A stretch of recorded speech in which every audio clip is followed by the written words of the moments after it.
Hello friends, welcome to my channel Dhanashree classes. आज आपण चालू वर्तमान काळ याची काही मराठीची वाक्य आहेत ती इंग्रजीमध्ये कशा पद्धतीने लिहायची ते इथे बघणार आहोत। ठीक आहे, तर बघा, चालू वर्तमान काळ यातील पहिले जे वाक्य आहे, मी टीव्ही बघतो आहे।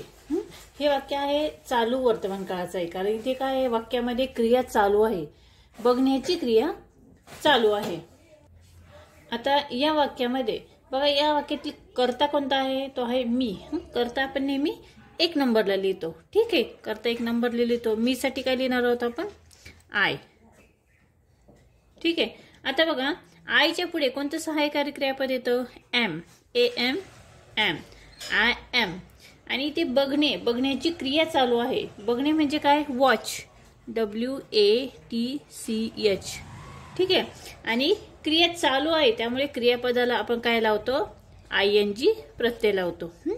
बघणे हे क्रियापद आहे, या क्रियापदाला आपण काय लावलं, ING प्रत्यय लावलं। ठीक आहे, क्रियापद हे नेहमी 2 नंबरला येतं। आय एम वॉचिंग, आणि त्यानंतर उरलेलं वाक्य काय आहे, टीव्ही बघतो आहे, म्हणजे वॉचिंग टीव्ही। ठीक आहे, पुढचं वाक्य बघूया, आम्ही बेरीज करत आहोत। आम्ही हे काय झालं, या वाक्यातील कर्ता झाला। आम्ही साठी आपण लिहिणार आहोत वी, आणि वी नंतर नेहमी काय येतं, आर, कारण आम्ही हे काय आहे, अनेक वचन आहे। वी आर काय करत आहोत, बेरीज करत आहोत। आम्ही बेरीज करत आहोत, यासाठी वी आर करणे, करण्याची क्रिया चालू आहे, म्हणजे डू। काय करत आहे, तर बेरीज करत आहे। डू हे क्रियापद आहे, या क्रियापदाला आपण काय लावणार आहोत, ING प्रत्यय लावणार आहोत, म्हणजे डुईंग। वी आर डुईंग काय करत आहोत, तर बेरीज, बेरीज म्हणजे सम। ठीक आहे, तेव्हा करत आहोत हे क्रियापद इथे, आणि बघतो आहे हे क्रियापद। ठीक आहे, तिसरं वाक्य बघूया, मी तुला भेटायला येत आहे। बघा, मी तुला भेटायला येत आहे, येण्याची क्रिया चालू आहे। मी हे काय झाला, कर्ता झाला। कर्ता आपण एक नंबरला लिहितो, आय। आय नंतर काय येणार, एम, एम। भेटायला येत आहे म्हणजे डुईंग, DOING, डुईंग टू, तुला, तुला। मीट यू भेटायला म्हणजे meet, MEET, meet you, to meet you.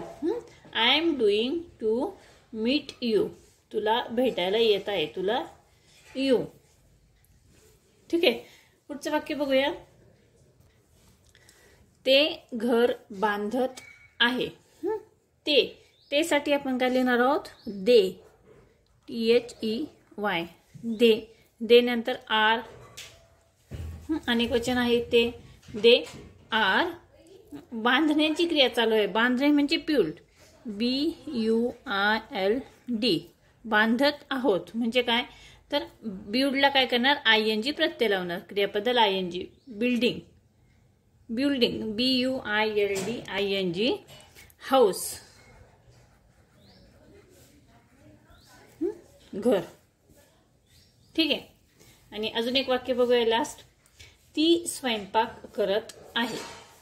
या वाक्यातील ती हे काय झाला, कर्ता झाला। कर्ता एक नंबरला आपण घेतो, कर्ता म्हणजे शी। कर्त्यानंतर नेहमी सहाय्यकारी क्रियापद येतं, कर्त्या शीच्या पुढे काय येईल, इज, शी इज। आणि काय करण्याची क्रिया चालू आहे, स्वयंपाक म्हणजे cooking, COOKING, she is cooking, ती स्वयंपाक करत आहे। ठीक आहे, अशा पद्धतीने आपण चालू वर्तमान काळाची इथे काही सेंटेन्स इथे बघितलेले आहेत। मराठीची सेंटेन्स इंग्रजीमध्ये कशा पद्धतीने करायची हे आपण इथे सिक्वेन्सली बघितलेलं आहे। आय होप हा व्हिडिओ तुम्हाला नक्की आवडला असेल, समजला असेल। हा व्हिडिओ जर आवडला तर व्हिडिओला नक्की लाईक करा, शेअर करा, आणि जर चॅनलवर नवीन असाल तर चॅनल सबस्क्राईब करा। व्हिडिओ बघितल्याबद्दल धन्यवाद।